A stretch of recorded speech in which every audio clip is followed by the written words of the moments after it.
Rashan Ali, everybody's home girl, everybody's favorite soror, the Cool Soror, representing the ATL and the east side of Decatur. What's happening?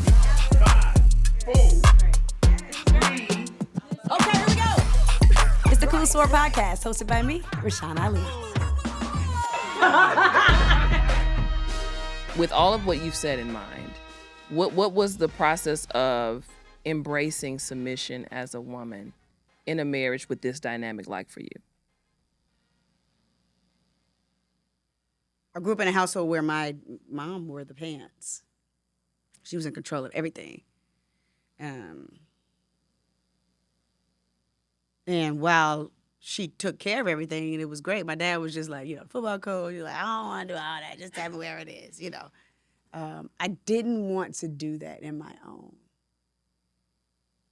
I wanted to, and then there's a paradigm shift in marriages. Like, in the beginning, I was working at the Atlanta Board of Education, in the accounts payable department. We were kind of equally, as far as financial, like equally making the same thing. And then I got this radio gig, and I won this contest, and I'm literally making $25,000 a year.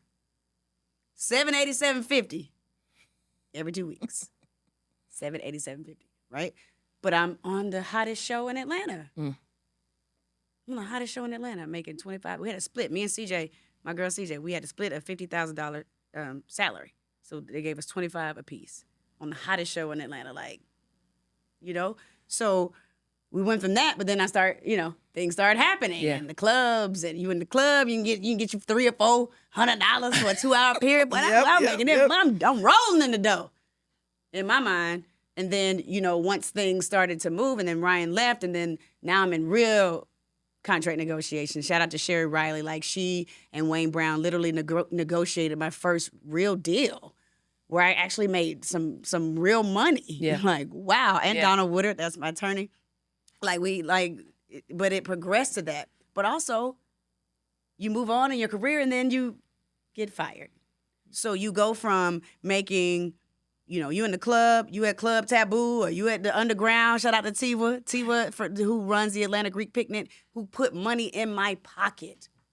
Shout out to my man Jimmy. When I was unemployed, he kept money in my pocket by hosting the club. I used to host a club with Tracy Steele, DJ Tracy Steele. Like, I've been in this game for so long, but you go from making what you would when you're unemployed, and that's before everything was digital. I had to call to make sure I got this $300 every Thursday.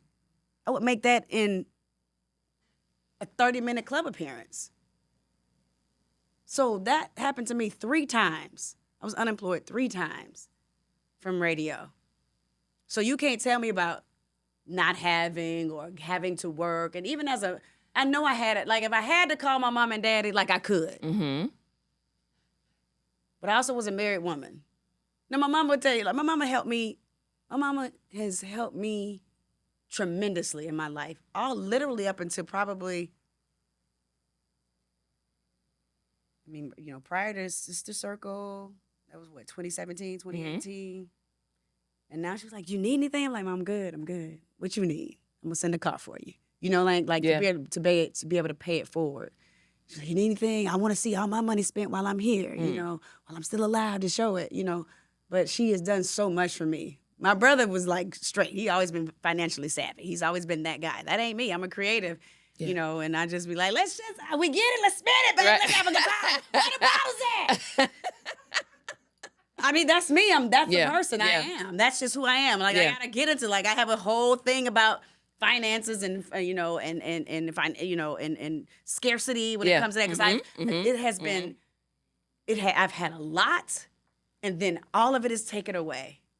I've had to tap into it to keep Bailey in a private school. Had to tap into my 401k from Radio 1. Completely depleted. Gone. And then you build it back up. And then I always am just prayerful, God, please just give me tenfold from what I lost. And God does every single time. So I'm saying all that to say there's always paradigm shifts, because when he was continuing to teach and all of that and do his thing and provide for our family, never emasculated my husband. There was a time that I did, unknowingly. He's always and will be the man of our home. He leads our family. no matter the dollar amount I make. I'll never let him ever feel less than that. Because he is a real father. He's a real man. And that man loves those girls. And he loves me. He loves me. He loves me. And I love him. I like him. A lot. I love that. You've talked about loss quite a bit as we've been talking. And with that often comes times, or can come times, where a person gives themselves permission to quit. I was watching a clip of Tyler Perry talking about this recently and how he was homeless and he literally wanted to die. And God sent him these small reminders and just enough for him to say, okay, I'll get up today. I'll keep going. Has there been a pivotal moment in your life where you gave yourself permission to quit, but ultimately reneged on that? I quit sideline reporting. I quit. But it just didn't feel good. And I feel like I was forcing it. It was everybody else's dream for me, but it never felt good. And I would have my prayer warriors every time I would do a game, like, y'all pray for me. I know I can get this stand-up right. And then I would see people just kill stand-ups. I'd be like, and click, ha! And then he fumbled, and pop. And it just would come out like crazy. Like, who are you? You know this. But it just wouldn't come out right. And I'm like, I am forcing something that doesn't need to be me. So I think that there's a level of letting things go. I won't say quitting. It just wasn't serving me. I called my agent. I was like, hey, I had a big mistake on camera during a hit at the MAC conference. It was a MAC conference commissioner, but I was referring to the opponent, but the opponent was not a MAC conference team. Gotcha. Okay. My recovery was really not good. We had a hit, we had a commercial break, and we went back. And I had time to recover, but did not recover well. As a black woman, as a dark-skinned black woman with short hair, CBS Sports Network, no offense to them, there was no room for error. I got moved off that package immediately to a lower package. And I was like, yeah, I'm actually good on this. And not that because it was my mistake. I made the mistake. But there's no room for error. And I just didn't love it anymore. I didn't love doing it. I called Jamel Hill and I called Carrie Champion. And that's when Jamel was doing sideline. It was the same year she was doing sideline. She was like, girl, I hate it too. And Carrie was like, look at the video. Is it really as bad as you're making it? And I looked at it, I was like, it's not. You're right, it's not. But it is. And she knew, and they both knew, we have little room for error. See what happened with Jamel Hill. Carrie Champion is doing her own, you know what I mean? Doing her own thing as well, too. But I just didn't want to do it. So you talk about quitting. I left things that no longer serve me. There were times that I thought about, like, letting it all go, not doing anything harmful to myself. But, like, there are times when you're in your prayer closet, you're like, man, when is this thing going to break for me? Like, when am I going to when am I going to be the thing? When am I going to be the girl? When am I going to stop being the person that's just getting $300 to do highlights at NBA TV all night? But you keep moving. The blessing is in the movement. I didn't even want to record this season of the podcast. But I had people who love me and people who encourage me. My producer, Nicole, my production guru, Katie, and my therapist. Like, no, you got to keep going. You got to keep going. You got to have people that's going to help you when your moments, like I have moments. Yeah. Like everybody else.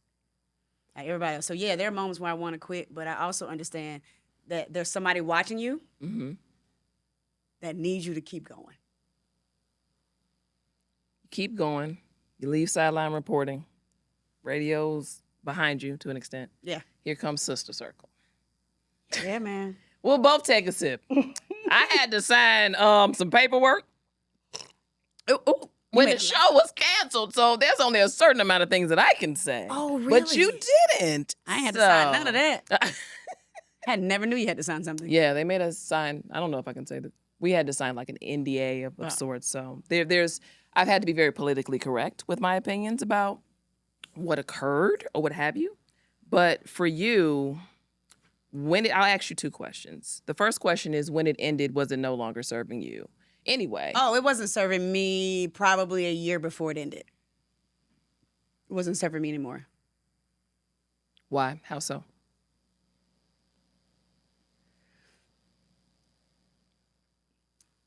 As the moderator of the show, or I was never given that title, but everybody kind of knew what I did.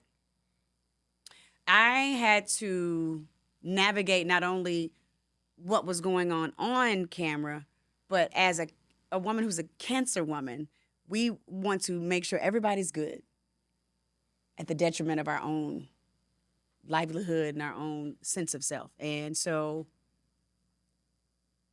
it was becoming so debilitating to take care of everything else around the show that I completely neglected me. But in retrospect, Sister Circle allowed me to get in my counselor's chair, my therapist chair. I was able to see myself in a completely different way. And it gave me the reps to be able to do what we're doing here today and do more things. So when it ended, I gave myself 24 hours to be sad. Then I was like, man, I ain't got to get up at 5. Oh, I'm sorry. 4:30? I can take my kids to school. I can do all the things. I can do all the things that I want to do now. Love everybody that was a part of the show. Absolutely. Who were and, are still in my life, a part of that show. But I don't miss it. I miss being able to talk about certain things, but there were some things I'm still very uncomfortable with. I'm not going to be a person that's going to get on social media when things happen with our people and be vocal about that. I may repost something. I may put something in my story. And I think that people shouldn't be judged on how they advocate or how they stand up for our community. I've always been very uncomfortable with things that make me sad, things, because I internalize so many things. When Sandy Hook happened, I was on the radio, and my radio producer, Akini, was like, we have to talk about it. And I knew we had to talk about it. It's nothing but it was it hurt my soul. I remember I was like the Face Records when Columbine happened. I'm looking at it, and for someone like me who has a soul like mine, I think my soul is very, very pure and open. It destroys me in a way that it just doesn't do for people that I've never looked at George Floyd's video. I've never looked at Jordan Neely. I'm not gonna look at those things, and people think that that's so bad. As a black woman and as a black person, you got to look at it. But I can't unsee those things, so I can't allow it to be in my spirit like that. I know what happened, and I know the end result. And I don't think that we should be judged for those things. So Sister Circle forced me to have to talk about certain things that hurt my spirit, but it wasn't about me. And I understood that it was for our people. Yeah. But now that I can personally excuse myself from certain things, but still be very involved in what we need to do to make it better, I don't have to talk about it if I don't want to. I can have my feelings and I can have my prayers, and I'm okay with that and not be judged for that. There's advocacy in prayer too. Yeah. There's advocacy in thought. There's advocacy in meditation for people who have suffered and are suffering. I do it every single morning for my children to protect them, my nieces, my cousins, everybody in my family. Protect them from anybody else's stupid ill will. Please, God. Don't let them be a victim of somebody's decision of their free will in life. We could go on and on. I know we got to wrap. I know other people. I like how you just said that. Well, we're not going to rap before we talk about, and we got a few other things. Okay. But we have to move to all the queens, man. Ooh, because Miss Tansy, honey. You talked about people shouldn't be judged for particular ways in which they respond to things. Tough. You go from Sister Circle, and mind you, you've been acting for many, many years. But it almost seems seamless in a way. Once we kind of got through and figured out how to maneuver through the pandemic, here comes All the Queens Men. Sisters was first. Sisters, excuse me. Then comes All the Queens Men, where you are Miss Tandy, which is a veer far away from how most people perceived your on-camera persona. Yeah. It was Um, completely opposite. Like go ahead, finish the question. Now you said opposite. Completely. Well, Right. So how from a sexual liberation standpoint, where are the parallels between Rashan Ali and Miss Tandy? Because I just kind of feel like you're not all the way different. well, no. Miss Tandy was doing things that obviously I wouldn't. Well, yeah, do, we're like not taking talking about advantage of committing people, crimes and stuff. that kind of thing. But there is, I think that women should feel like they can be sexually who they are, even when society tells you you're not supposed to be that person. Societal norms makes us feel like, listen, we're just, in our homes with our mate and missionary style, and then that's it. There's no desire for other things or other people, or and so I think Miss Tandy has liberated a lot of women, but also has given me permission to be more open with who Rashan is, not sexually per se, but just like embracing that there's so many different types of people in the world who love different types of things. And although it's very difficult in the beginning, like literally I was like, oh my God, I can't believe I'm doing this. What are people gonna say? Oh my God, But then being like, when I'm out in public and I'm literally at the store and this woman walks up to me, she was like, girl, I am Miss Tandy. All of it. I was like, all of it? You do everything she does. Girl, and then she FaceTimes her daughter. No. You ain't gonna believe this. I am with Miss Tandy. Tell her, girl. Your daughter knows. She knows what you do. But to feel, and it's a black woman. So I think a lot of people see themselves, as portions of who Miss Tandy is. And I love her. I love her now. I was very afraid of her in the beginning. Why? Because it's a highly sexual show. And I was thinking about what people would think. Of course. I'm thinking about what other people would think. Do you consider yourself a highly sexual person?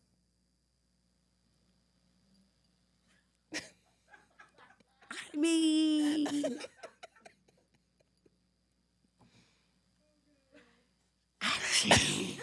I don't know if it's. I think age definitely has lent its grace to me in the form of being more highly sexual with my husband and things. He probably be like, girl, more, please. He wouldn't say girl like that, but he'd be like, how about a little bit more of this thing you talked about with Miss Sharí? But I think that I'll just say it like this. I love to see women who embrace all of who they are. I love to see it. I do. I love to see it. I don't judge anybody, women and men. I don't judge anybody. Whatever makes you feel good, and whoever you are, be that person. Feel free to be that person. Don't do it. Because you're a journalist. I know where you're gonna go, but I'm not gonna let you go there. I'm just asking you, Okay. How has Smitty handled you playing He's never this watched role? the show a day in his life. He's never watched any scene with me in it. Was that his decision or yours, or a mutual decision? He probably made that decision on himself. I was like, you might want to sit this one out. As I told my parents and his parents, this show just, it's gonna be a lot. It's gonna be a lot. It's gonna be a lot to see. But then I come home, and obviously our lives have been changed because of this opportunity, and I'm grateful to Mr. Perry and everybody at TPS who has really stretched me in a way that I would have never been stretched had I not gotten this opportunity. So I'm forever grateful for this role. Forever grateful. With the role comes a lot of fans, but also a lot of scrutiny in certain respects that you have weathered for quite some time. Yep. How has that been for you to handle criticism from ultimately at times people that were or that you expected to champion you? Yeah. I knew it might have come, but I just didn't know it was going to come in the form in which it came. from people who literally have,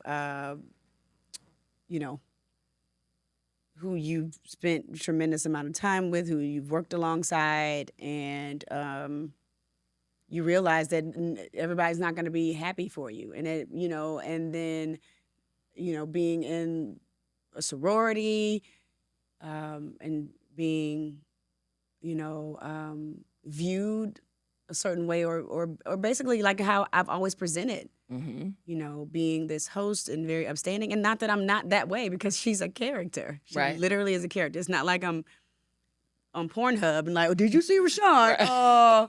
Episode, did you see? Just Google, or just, it's not like I Yeah. was doing that. And you know who brought me down? My daughters, Bailey and Carter. They were like, what happened? But isn't it just a role? And I'm like, here we go. They are Out of the mouths of babes. And at the time, Carter was a tween and Bailey had just become literally a teenager. She's like, it's a role, right? I mean, mind you, they haven't seen it, but it is a role.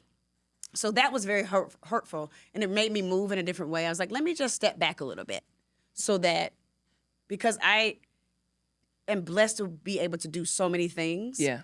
Moderate, host, not only just in my career, but also in my organization and all that. I was like, let me just step back just a little bit, so that the light isn't on me so much, so that when things come up, I'm not over here hosting something for all of these amazingly beautiful dignitaries and then have a show on. So I was like, let me just try to find a good balance.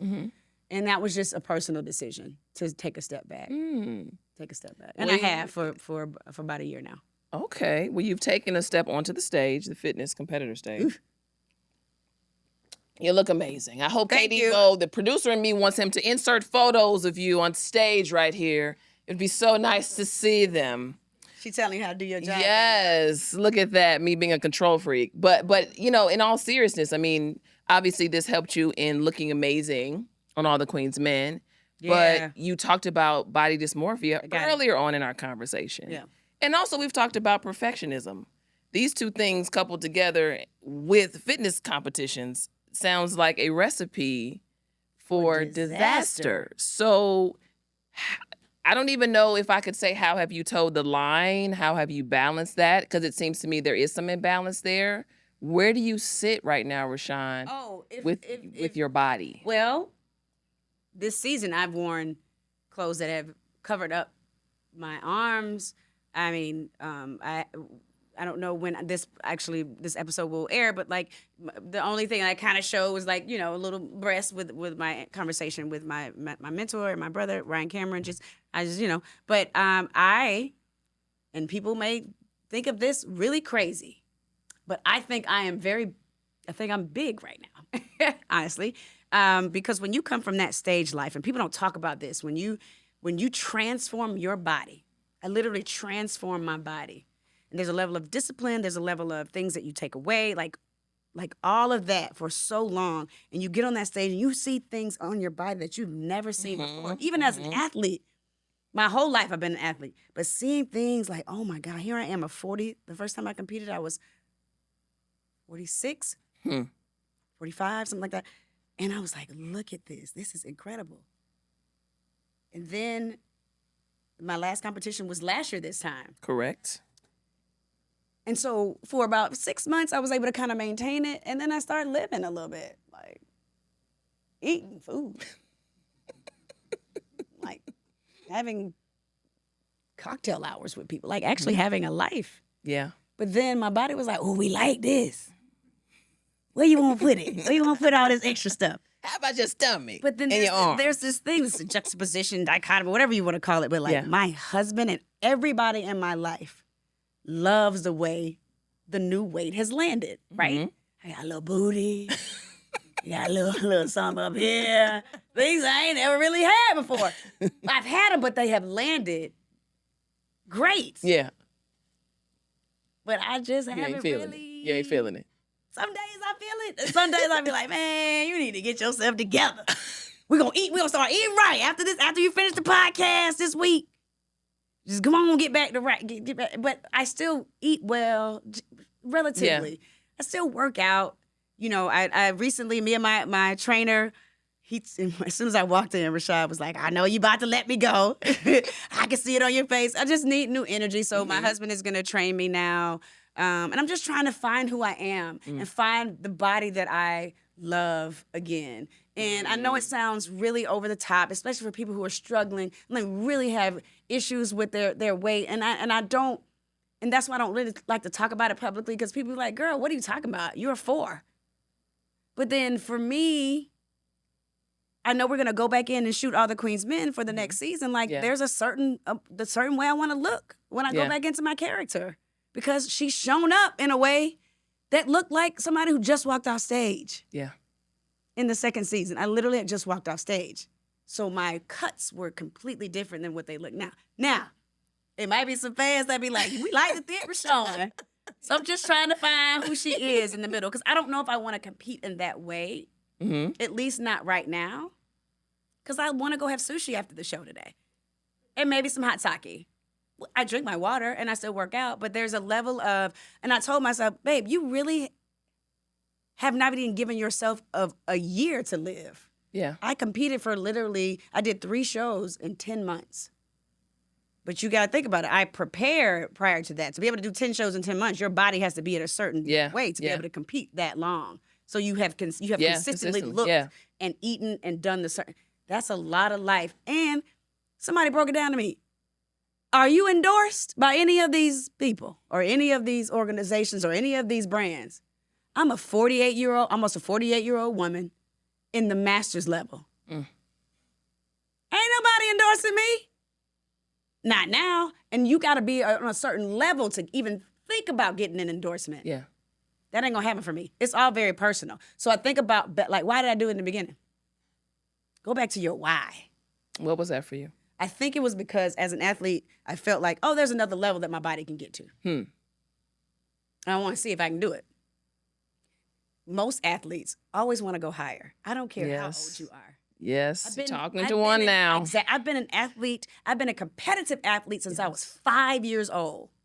5. Started swimming year-round at 10. Went to college on a swimming scholarship. Then started doing triathlons. Then half marathons. Then bodybuilding. So now I'm like, should I go back to triathlon life? Should I go back into master swimming? Because there's a level of that competitive spirit that never dies as an athlete. Some let it die. I don't. My husband too. We'll be up there like in the mirror, like, shit, look at me, look at me. What you doing? What you got going on? Because he was a football player. He ran track, and we're just like that. You mentioned the mirror. I don't look in the mirror right now. What is okay? Because I was going to ask you, what does Rashan Ali say to herself when she looks in the mirror? So let's talk about why you don't look in the mirror. When I get out of the shower, I don't look in the mirror right now. Why? Because I don't like what I see. I don't like what I see.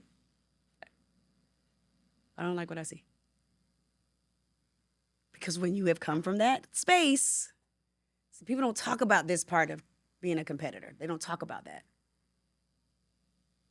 So you don't see any of what's in here? What's in here? I'm trying. You only see. Right now. This is where I am in this space right now. No. I'm working on getting my spiritual connection back. My career is booming. Yeah. My spiritual life and my walk, we got to get that right. But the thing about it is I recognize it. A lot of people don't recognize it. And I wake up, we like, how we gonna do that? We vibrating high, we vibrating no delay. We vibrate, what we doing? We gonna vibrate high, and then I make a decision. I'm like, well, that's a low point.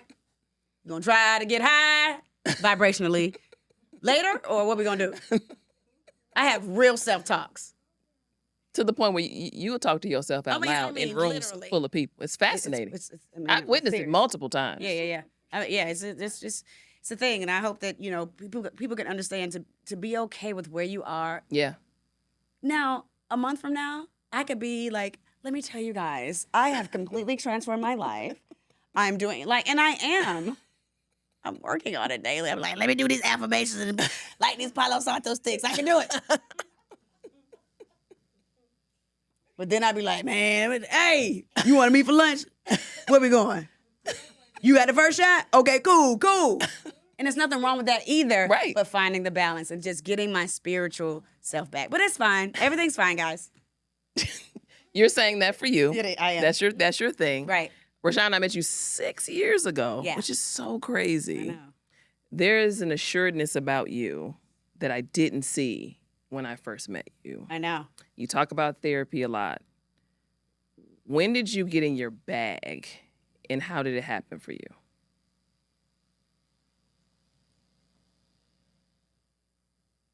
When I stopped trying to prove who I was to people, and I'm going to say this to you. I don't know if you know this, but you were in a space, when we were at Sister Circle, and you used to be like, you can't be that nice. You can't be this, that. You can't be that. I was like, why can't I be like who I am? But you were in a different, we always talk about this. You were different at a certain point. We were close, and then we weren't close, and then things changed and all of that. Mm-hmm. But you used to question me all the time, like, how can you be this good of a person? Or how can you be this nice to people and all of these things? And I used to be like, why can't I be that?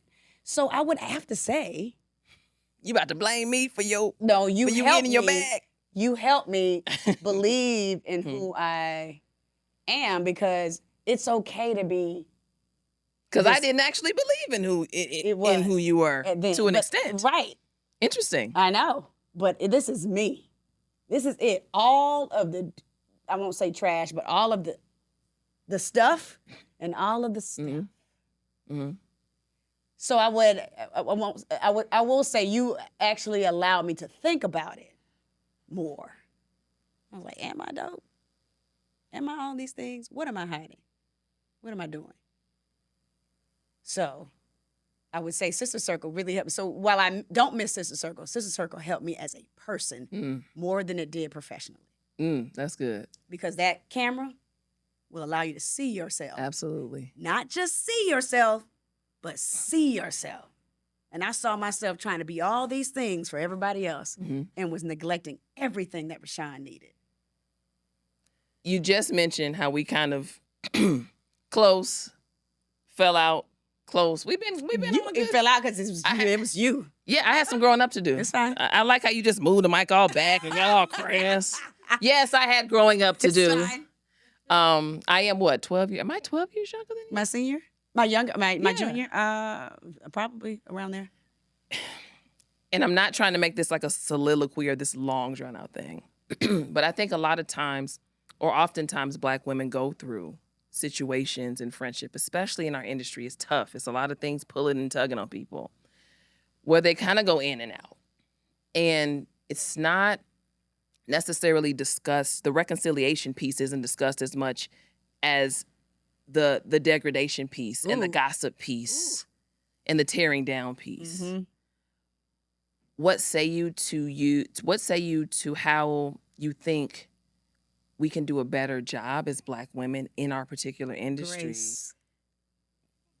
I gave you grace. You did, because I was having a time. You had with a myself. time, but when you came back, I didn't say anything negative about what happened. I said, I'm here and have always been here. A lot of people, there's a thing called unforgiveness that people die with. Mm-hmm. That literally manifests into dis-ease and then becomes disease. Mm-hmm. Unforgiveness really is the impetus for a lot of that. Yeah. Who am I to not forgive that part and where you were and that? And then when you came to me, I knew you needed me more than I could have been for you then when we were close in the beginning.